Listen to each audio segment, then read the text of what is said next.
I see a post from Senator Mazie Hirono. Now, we know that a politician would never lie to us.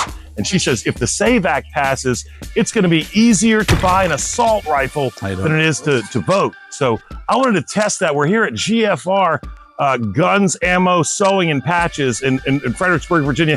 It doesn't get more American, more mom and pop business than Guns, Ammo, Sewing, and Patches. And I'm going to go in and I'm going to talk to Rex and find out if the SAVE Act passes, which would require that you show an ID to vote.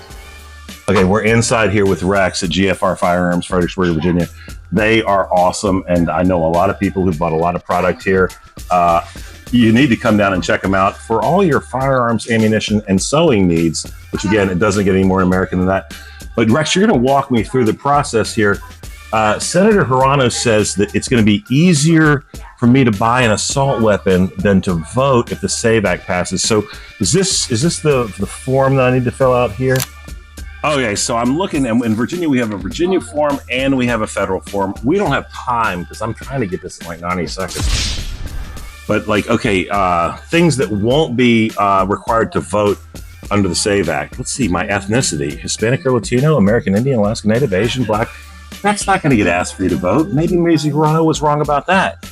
I don't even know why it matters if I'm buying a gun, quite frankly. Let's see.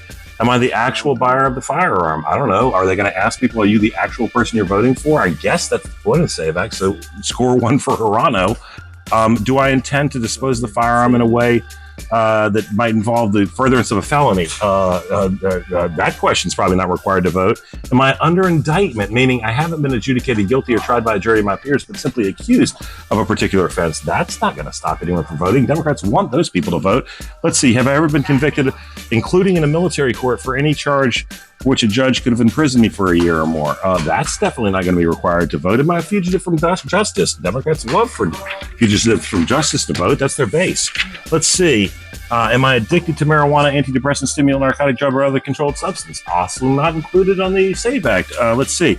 Adjudicated mentally defective. I know what the comments are going to say, but probably not in the SAVE Act. In fact, this year in Virginia, the Democrats passed a bill that requires a special court hearing just to have you adjudicated incompetent to vote, period, like a whole other separate court hearing. So they're trying very hard to make sure that people who aren't competent for other things like consent still get to vote. Let's see. Have I ever been discharged from the armed forces under dishonorable condition? Gee, that's not in the SAVE Act. Have I ever renounced my United States citizenship? Only if this stuff keeps up. Just kidding. Not in the SAVE Act. But I guess here's the short answer, people. Mazie Hirono, probably not a useful idiot. The million people who shared her post and the 4 million people who liked it, the 50 million people who believe lies like that, all useful idiots.